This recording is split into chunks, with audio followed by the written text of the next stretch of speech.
ఎవరైనా సరే ఆరోగ్యంగా ఉండాలంటే శుభ్రత పాటించాలి. మరి శుభ్రత కావాలంటే ఎలిం ప్రొడక్ట్స్ వాడాలి. పోవటమే కాదు, దానివల్ల ప్రాణాలు కూడా కోల్పోయిన వాళ్ళ సంఖ్య కూడా పెరుగుతూ వస్తుంది. అసలు లివర్ చెడిపోవడానికి కారణం ఏంటి, దాన్ని ఎలా మళ్ళీ రిపేర్ చేసుకోవాలి, డీటెయిల్గా చెప్పడానికి మనతో పాటు ఉన్నారు ప్రకృతి వనం ప్రసాద్ గారు. ఆయన అడిగి డీటెయిల్గా తెలుసుకుందాం. నమస్తే సార్.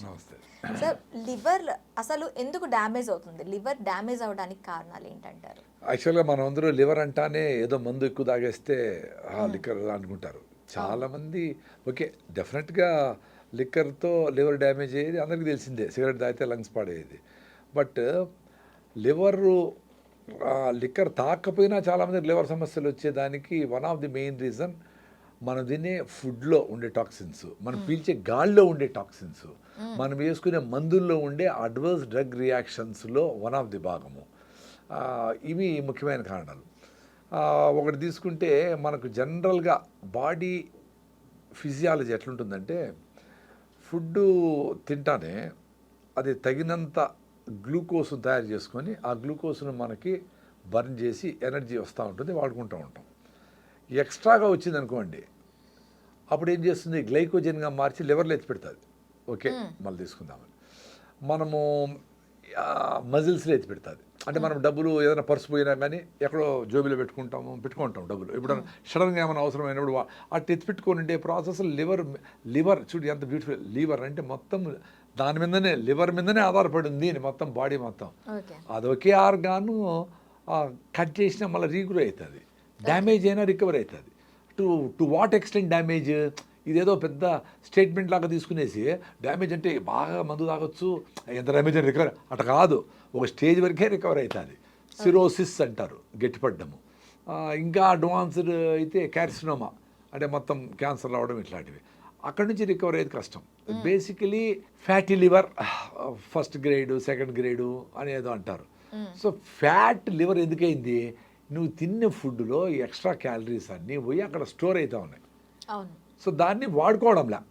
అందుకే పెద్దోళ్ళందరూ ఏకాదశికి ఉపవాసం ఉండండి రా నాయన, 13 రోజులు తిన్నా, ఒకరోజు ఉపవాసం ఉంటే ఆ లివర్ అంతా డ్రైన్ అవుతుంది, మజిల్స్ నుండి ఎక్స్ట్రా గ్లైకోజన్ ఫ్యాట్ అంతా కరిగించుకుంటుంది. ఇంకా 36 గంటలు ఉండగలిగితే, ఏకాదశి అంటే మనం మామూలుగా ఒక పూట నిలిపేస్తేనే అదేదో పెద్ద దేవుడి కోసం చేసినట్లు, నీ కోసం కాదు, ఏదో పుణ్యం అనుకుంటాము. అది నెక్స్ట్ పూట తినం కాబట్టి ఈ పూట ఇంకా 2 ఇడ్లీలు 3 ఇడ్లీలు ఎక్కువ తింటాం, ఇంకా ఎక్కువ తింటాం. రిజర్వ్ ఉపవాసం అంటేనే ఫుడ్ లేకుండా ఉండేది. సో 14 రోజులకు ఒకసారి ఉపవాసం చేసినప్పుడు ఆ లోపల ఒక మెకానిజం, ఇట్స్ కాల్డ్ ఆటోఫాజీ అంటారు. మీరు గూగుల్ చేస్తే దాని మీద రీసెర్చ్ చేసిన యషునోరి ఉసుమి అనే సైంటిస్ట్కి నోబెల్ ప్రైజ్ వచ్చింది. అంటే ఏం జరుగుతుంది, ఇప్పుడు అమ్మ మధ్యాహ్నం భోజనం చేయలేదనుకోండి, మీరు ఇంటికి వస్తానే వెతుకుతారు, అది ఆ గిన్నెలో ఏముంది, ఈ గిన్నెలో ఏముంది, నిన్నటిది ఏమన్నా మిగిలిందా, ఆ పల్లీలు తిందామా, అన్నీ ఖాళీ చేస్తారు. సో అట్లా ఖాళీ చేసే మెకానిజము మనకు ఉపవాసంలో జరుగుతుంది. దానికి ఇంగ్లీష్లో ఒక సైంటిఫిక్గా నేమ్ ఇచ్చి ఆటోఫాజీ అని పెట్టి, ఇంటర్మీడియట్ ఫాస్టింగ్ అని పెట్టి, అంటే ఎవ్రీడే కూడా మీరు 8 అవర్స్ తినండి, 16 అవర్స్ తినద్దు. సో 16 అవర్స్లో బాడీ క్లీనప్ మెకానిజము, వీక్గా ఉండే సెల్స్ని తీసేసేది, రిపేర్ చేసుకునేది, ఫిల్టరేషన్ చేసుకునేది, ఆ పని మీద ఉంటుంది. ఇప్పుడు మీ ఇంటికి 10 మంది భోజనానికి వచ్చి వెళ్తారు, వాళ్ళు వచ్చిపోతారు, మీరు క్లీన్ చేసుకోవాలా, అన్నీ సర్దుకోవాలా, ఎడుకోవాలా, ఇది పెట్టుకోవాలా, ఏ వేస్ట్ ఉన్నాయి ఫ్రిడ్జ్లో పెట్టేటివి ఇచ్చేటివి అన్నీ చేసుకోవాలి కదా.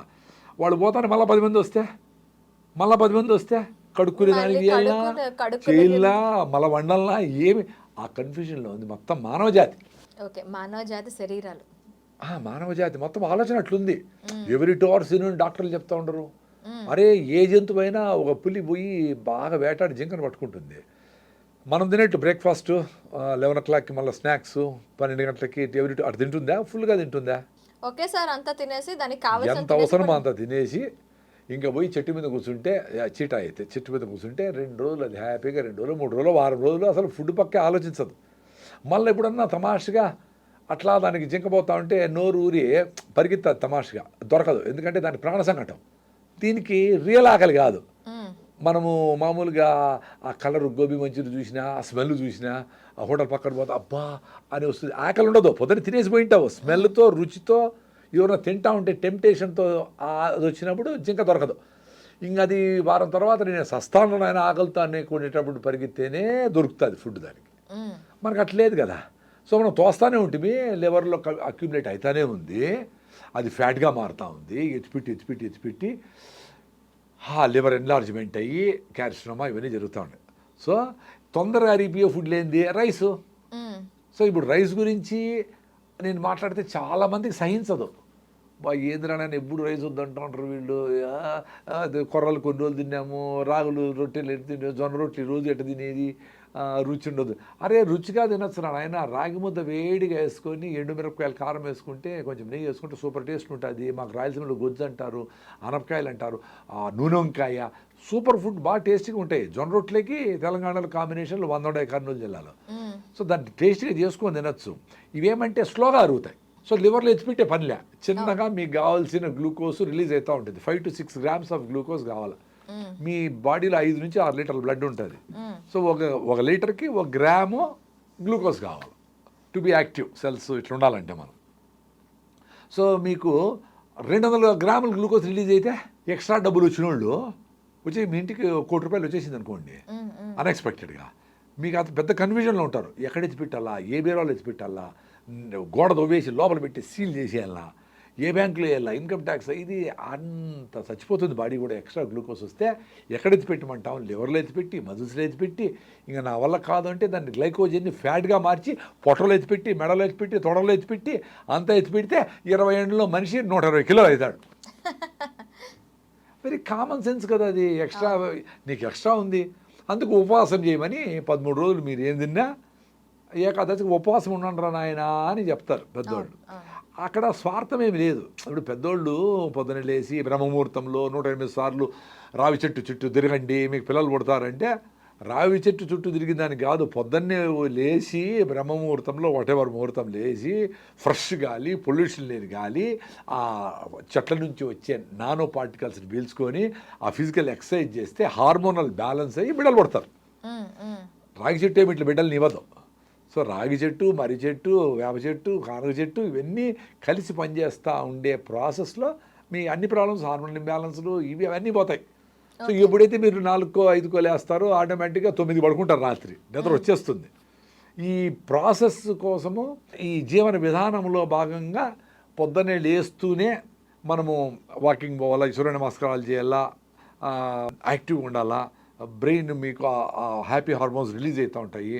దానికి మీరు దాన్ని అబ్జర్వ్ చేస్తే ఎందుకు 1 వీక్ మీరు పొద్దున్నే లేస్తానే వాకింగ్ చేస్తానే మళ్ళీ మీకు బాడీని లేపుతుంది లేయని.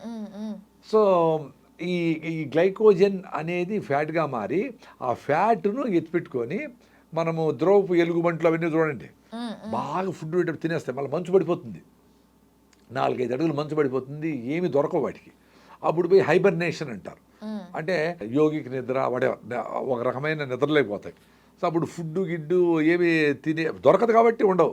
నేచర్ ఎంత గిఫ్ట్ చూడండి. సో దానికి మినిమము బాడీ టెంపరేచర్ మెయింటైన్ అయ్యేదానికి కావాల్సిన ఎనర్జీని ఆ ఫ్యాట్ నుంచి తీసుకొని ఫైర్ చేస్తూ ఉంటే అది బాడీ మెయింటైన్ అవుతూ ఉంటుంది. మళ్ళీ ఐస్ కరిగి అట్లా లైఫ్ వచ్చి అక్కడ లైఫ్ స్టార్ట్ అయ్యి ఆ కుందేళ్ళు దీనికి కావాల్సిన ఫుడ్ చేపలో అవి మూమెంట్ వచ్చేటప్పటికి ఇది మళ్ళీ లేచి మళ్ళీ వేడకపోతుంది. ఇది ఉంది, ఇప్పుడు కూడా జరుగుతూ ఉంది. ఇదేదో వేదాలు రాసిండేది కాదు, ఏదో ఇప్పుడు కూడా మీరు నేషనల్ జియోగ్రఫీ ఛానల్ చూసినా, యానిమల్ ప్లానెట్ చూసినా, గూగుల్ చేస్తే అవన్నీ వస్తూ ఉంటాయి. సో 6 నెలలు కూడా ఫ్యాట్ను తీసుకొని వేరే జంతువులు బతుకుతూ ఉన్నాయి. సో మనము 1 గంట కూడా వెయిట్ చేయలేమే. ఏకాదశి ఉపవాసం అంటాము, ఉత్త రైస్ మాత్రం ముట్టము, మళ్ళీ ఐస్ క్రీములు, ఇడ్లీలు, పొంగలు, ఫ్రూట్ సాలాడు అన్ని రకాలు పెట్టుకుంటాం, రైస్ మాత్రం ముట్టాం. అది ఎట్లా? అది ఫుడ్ తినకూడదు అంటే ఫుడ్ తినకూడదు, వెరీ సింపుల్ కదా. సో మనము లివర్ మీద లోడ్ తగ్గించాలంటే ఫస్ట్ మీరు తినే ఫుడ్ హై ఫైబర్ ఫుడ్ ఉండాలి, పీచు పదార్థం ఎక్కువ ఉండే ఫుడ్ ఉండాలా, చిన్నగా గ్లూకోజ్ రిలీజ్ చేస్తూ ఉండాలి. 5 to 6 grams of glucose release అవుతూ ఉంటే అప్పుడు మీకు ఎక్స్ట్రాగా గ్లూకోజ్ గ్లైకోజన్గా మారి ఫ్యాట్గా కన్వర్ట్ అయ్యే స్కోప్ ఉండదు. అప్పుడు లివర్లో ఎత్తిపెట్టదు. ఎక్స్ట్రా డబ్బులు లేవు మీకు, నెలకి 20,000 వస్తూ ఉంటుంది. 20,000 పాలవనికి, పేపర్కి, వాడికి, పిల్లలకి, స్కూల్ అన్నీ ఇచ్చేయాలి కదా, పచారి వాళ్ళకి అందరికి ఇచ్చేయాలి. అయిపోయింది, కరెక్ట్గా సరిపోయింది. ఇప్పుడు బుర్ర కరెక్ట్గా పనిచేస్తుంది. మీకు ₹1,00,00,000 వచ్చేస్తే బెంగళూరు పరిగెత్తారు, ఇండోనేషియా పరిగెత్తారు, ఎక్కడికో పరిగెత్తారు, ఏమేమో చేయలేని పరిగెత్తారు. అంతా అయినాక మళ్ళీ అరే మనూరే బాగుంది అనుకోండి వస్తారులే, భూమి గుండ్రంగా ఉందని. సో ఎప్పుడైతే ఈ ఈ మనము జొన్నలు, రాగులు, కొర్రలు, సాములు, అరికెలు ఇవి తింటాం. వాటిలో 2% నుంచి 10% వరకు ఫైబర్ ఉంటుంది, పీచు పదార్థం. సో కార్బోహైడ్రేట్ డైజెస్ట్ అయ్యి ఎనర్జీ రిలీజ్ అవుతుంది, గ్లూకోజ్ రిలీజ్ అవుతుంది, అది ఫైర్ అయ్యి మీకు ఎనర్జీ వస్తూ ఉంటుంది, మీకు కావాల్సిన ఆక్సిజన్ అంతా ఉంటుంది, యాక్టివ్గా ఉంటారు, ఫ్రెష్గా ఉంటారు. ఓకే. మళ్ళా మీకు పీచు పదార్థం అడ్డపడుతుంది, సో మళ్ళా కార్బోహైడ్రేట్ అరుగుతుంది. సో అట్లా లాంగ్ అవర్స్ మీకు సఫిషియెంట్గా ఆ ఎనర్జీ వస్తూ ఉంటుంది. మీరు తిన్న ఫుడ్ ఆకలి ఉండదు, లోపల సఫిషియెంట్గా మీకు గ్లూకోజ్ అందుబాటులో ఉంది, చిన్నగా వస్తుంది కాబట్టి బుర్రకు కూడా మీకు సిగ్నల్ పోదు, ఉండిలే ఫుడ్ ఏం అవసరం లేదని. ఎప్పుడైతే స్పీడ్గా అరిగిపోయే ఇడ్లీలు, దోశలు ఇవన్నీ తిన్నామో, రొట్టెలు గిట్టలు, మైదా పిండితో చేసిండే చపాతీలు గిపాతీలు అన్నీ తిన్నామో, తొందరగా అరిగిపోయి మొత్తం గ్లూకోజ్ వచ్చి 2-3 అవర్స్ తర్వాత అది గ్లైకోజన్గా మారి ఫ్యాట్గా మారి మళ్ళీ పొట్ట ఎంటీ అవుతుంది, మళ్ళీ సిగ్నల్ పోతుంది, ఒకటి ఖాళీ అయింది మళ్ళీ అయ్యేది. అందుకే చూడండి లాగుండేవాళ్ళు పాపము, వాళ్ళు తప్పు కాదు, వాడు కరిగిపోయి ఫ్యాట్గా ఎత్తిపెట్టేది ప్రాసెస్ అలవాటైపోతుంది బాడీకి. సో వాళ్ళు ఎవ్రీ 2 అవర్స్ ఏదో తినకపోతే ఉండలేరు. అట్లా వాళ్ళు కూడా ఈ ఫస్ట్ లివర్ డ్యామేజ్ మానాలంటే రైస్ ఆపేయాలా, మైదా ఆపేయాలా, స్పీడ్గా అరిగిపోయే స్వీట్లు గిట్లు ఆపేయాలా, చక్కెరలు ఆపేయాలా, మంచిగా ఈ రకమైన మిల్లెట్స్తో చేసుకోండి. ఇడ్లీలు, దోశలు, పొంగలన్నీ మిల్లెట్స్తో చేసుకోండి. ఓకే. మీరు సజ్జ రవ్వతో ఇడ్లీ చేసినా చాలా చాలా టేస్టీగా ఉంది, కొబ్బరి చెట్టుతో మంచి టేస్ట్ ఉంది. సజ్జల రవ్వతో కూడా ఇడ్లీ చేయొచ్చు. రవ్వ అంటే మన బియ్యం రవ్వ రాకుండా సజ్జల రవ్వ, ఆరికల రవ్వ, సామల రవ్వ, కొర్ర రవ్వ, ఏమైనా చేసుకోవచ్చు. మీరు దోశ ఏమైనా చేసుకోవచ్చు వీటితో. అవి తింటే మీకు ఏమవుతుందంటే ఆకలి ఉండదు. సో మీకు ఎప్పుడైతే ఆకలి ఉండదో మీ తిన్న ఫుడ్డే మీకు ఎనర్జీని ఇస్తూ ఉంటుంది. మీరు ఇంకా ఉపవాసం intermediate fasting 16 hours fasting, 8 hours తినాలి. సపోజ్ మీరు 8కి స్టార్ట్ చేశారనుకో పొద్దున్నే తినేది, 8 + 8 అంటే 16, అంటే 4కి ఈవినింగ్ 4కి స్టాప్ ఫుడ్, మళ్ళీ తినకూడదు. అది రోజు చేయాలా. ఏకాదశి ఉపవాసం చేయాలా. ఏకాదశి అంటే రేపు ఏకాదశి అంటే ఈరోజు సాయంత్రము గూట్లో దీపం నోట్లో ముద్ద అంటాం మేము రాయలసీమ. గుట్ట దీపం పెట్టి సాయంత్రం ఫినిష్ చేసేయాలి. సన్సెట్ తర్వాత తినకూడదు. ఇప్పుడు ఎమర్జెన్సీ అయితే ఒక అరగంట ఇట్లా గంట పర్వాలేదు, ఏదో పెళ్ళికి పోతారు, ఇట్స్ ఓకే. బట్ రెగ్యులర్ ఫేస్లో మీరు సాయంత్రం సన్సెట్లో వాళ్ళు తినేయాలి. సార్ 6 గంటలకు వీలు కాదే అంటారు, మరి 5కే తినేయండి. 6కి వీలు కాబట్టి 5కే తినేయండి. సాయంత్రం క్లోజ్ చేసేయాలి ఫుడ్. ఎప్పుడైతే మీరు 5కు క్లోజ్ చేస్తారో మీరు రేపు ఏకాదశి అంటే రేపంతా ఏం తినకూడదు. ఎల్లుండి పొద్దున మళ్ళీ ఏకాదశి ఫాస్టింగ్ బ్రేక్ చేసి అప్పుడు తినాలి. సో ఆల్మోస్ట్ 36 అవర్స్ అవుతుంది. 36 అవర్స్ కూడాను మనం వాటర్ తాగొచ్చు. ఫస్ట్లో మీకు భయం వేస్తుంది కాబట్టి అమ్మో తినకపోతే ఏమైపోతుందో అని తేనె నిమ్మకాయ కలుపుకొని స్టీల్ బాటిల్ పెట్టుకొని 2 అవర్స్కి ఒకసారి 1/2 లీటర్, 1 గ్లాసు 2 గ్లాసులు తాగుతూ ఉండేది. మధ్యలో నీళ్ళు తాగండి. నెక్స్ట్ నేను అట్లే ప్రాక్టీస్ చేసిన, ఏమైపోతున్న భయంతో తాగిన. నెక్స్ట్ చేసేటప్పుడు తేనె నిమ్మకాయ కూడా అవసరం లేకుండా మొత్తం నీళ్ళు తాగిన. నెక్స్ట్ చేసేటప్పుడు నీళ్ళు అవసరమైతే తాగినా, లేకపోతే లేదు. కాబట్టి అవసరం కూడా పళ్ళ నీళ్లు. మేము కొంచెం ఆహారం జాగ్రత్తలు తీసుకుంటాం కాబట్టి ఫిట్గా ఉంటాం కాబట్టి మాకు అడగల. సో మీకు దప్పైనప్పుడు నోరు అడుగుతుంది, దప్పేస్తుంది కదా, నీళ్ళు తాగండి. నోరు పెడచకపట్టకపోతే నీళ్ళు తాగండి, నీళ్ళు అవసరమైతే తాగండి. సో ఏకాదశికి ఆ రకంగా ఉపవాసం ఉంటే మీ బాడీలో ఉండే వీక్ సెల్స్, డిసీజ్డ్ సెల్స్, క్యాన్సర్గా ఎప్పుడో మారబోయే సెల్స్, అంటే అదే కదా వీక్గా ఉండేటివి, అట్లే ముడుకొని ఉంటేనే అవే కదా జబ్బును కలగజేయటివి, రకరకాల జబ్బులు. సో వాటన్నిటిని క్లీన్ చేసుకుంటుంది సిస్టమ్. డిసీజ్ మీద ఫైట్ చేస్తుంది. ఫ్రీ రాడికల్స్ అని ఉంటాయి ఈ ప్రాసెస్లో, అవి వచ్చి దాడి చేస్తూ ఉంటాయి, ఫైటింగ్ చేస్తూ ఉంటాయి. దానికి యాంటీ ఆక్సిడెంట్స్ రిచ్ ఫుడ్, మనము ఆకుకూరలు, కూరగాయలు, ఫ్రెష్ ఫుడ్స్ ఇవన్నీ తింటే అవి ఫైట్ చేస్తూ ఉంటాయి. యాంటీ ఆక్సిడెంట్స్ రిలీజ్ అయ్యి వాటి కంట్రోల్ చెక్ పెడతా ఉంటాయి. ఇవన్నీ పెద్దగా టెక్నాలజీ, టెక్నికల్ టర్మ్స్ వాడకపోయినా పెద్దలు ఏకాదశి ఉపవాసం ఉండండి అన్నారు. సో లివర్ రెడీ అయిపోయా. సో మీరు రైస్ నిలిపేస్తే మీ లివర్ ఓకే. మీరు స్వీట్లు, రైస్ నిలిపోయే, కాఫీలు, టీలు ఏవి నిలకుండా కోర్స్ మందు కూడా. నేను చెప్పేది మందు తాగే వాళ్ళకి, అడిక్షన్ ఉండే వాళ్ళకి డెఫినెట్గా వాళ్ళు సెంటర్లకు పోవాలా, ఏదో సెంటర్ బయటపడాలా. రెగ్యులర్ పీపుల్ కూడా ఎక్కువ తాగే వాళ్ళకి లివర్ డ్యామేజ్ అవుతుంది డెఫినెట్గా. సో వాళ్ళకి నేనేం చెప్తానంటే, ఎప్పుడు తాగాలనిపిస్తుందో అప్పుడు మీరు బాగా పొద్దునే లేచి బాగా వాకింగు, జాగింగు, ఒక షటిల్, బ్యాడ్మింటను, టెన్నిస్ ఏదో ఒకటి ఆడినారు అనుకోండి, మీకు ఎండార్ఫిన్స్ రిలీజ్ అవుతాయి బ్రెయిన్లో. అవి తాగద్దులే పర్లేదులే, తాకపోయినా పర్లే, లేదు 2 పెగ్గులు పోతే 1 పెగ్గే చాలు, లేదు ఈరోజు ఆపేద్దాంలే, మంచి ఫ్రెండ్ కూడా రాలా ఇప్పుడు వద్దులే అనుకునే ఆలోచనలు వస్తాయి. దాంతో మీకు స్ట్రెంగ్త్ అనేది, బాడీ యాక్టివిటీ అనేది పెంచాలి అంటారు. బాడీ యాక్టివిటీ పెంచాలా. అప్పుడు మీరు అది స్టాప్ చేయగలిగితే రికవరీ ప్రాసెస్ స్టార్ట్ అయింది. లివర్ డ్యామేజ్ అయ్యిండే లివరు, ఫ్యాటీ లివర్ కూడా ఈజీగా బయటపడచ్చు. మీరు రైస్ నిలిపేసి గోధుమ నిలిపేసి మిల్లెట్ స్టార్ట్ చేస్తేనే ఫ్యాటీ లివర్ పోతుంది, లివర్ సమస్యలు సగం తీరిపోతాయి. ఇంకొక ముఖ్యమైన కారణం లివర్ డ్యామేజ్ అవ్వడానికి కారణం ఏమంటే మనం తినే ఫుడ్లో ఉండే కెమికల్స్, ప్లాస్టిక్లు, రకరకాల nano particles, plastic nano particles, micro particles, రకరకాల మందుల్లో ఉండే కెమికల్స్. అంటే బాడీకి రకరకాల ఫుడ్లు పెడతా ఉన్నాం మనం థౌజండ్స్ ఆఫ్ ఇయర్స్ నుంచి.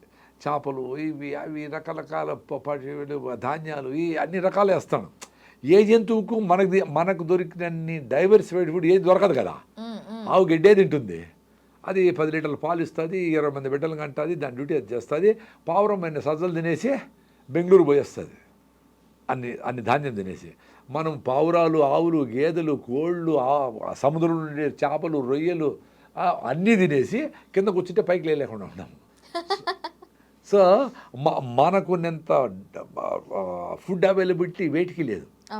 సో మనకు ఈ ఫుడ్స్లో పోతా ఉండే పాయిజన్స్ ఏ లెవెల్కి ఉన్నాయంటే, తల్లి పాలల్లో కూడా ప్లాస్టిక్ నానో పార్టికల్స్ ఉన్నాయి, బ్లడ్లో కూడా ప్లాస్టిక్ మైక్రో నానో పార్టికల్స్ ఉన్నాయి. ఓకే. సో ఇవన్నీ ఏం చేస్తుంది, బాడీకి తెలియదు వీటిని ఎట్లా వాడాలా. మీరు సజ్జలు, రాగులు, ఇవి అవి ఫుడ్, వంకాయలు, బెండకాయలు, కాలీఫ్లవర్, క్యాబేజీలు ఎన్ని వేసింటారు. సో దీని నుంచి ఏమేమి దాన్ని బ్రేక్ డౌన్ చేసి దాంట్లో ప్రోటీన్ ఏంటి, ఇదేంటి, ఏమేమి న్యూట్రిషన్ ఉన్నాయి, ఏమేమి చెడ్డ ఉన్నాయి.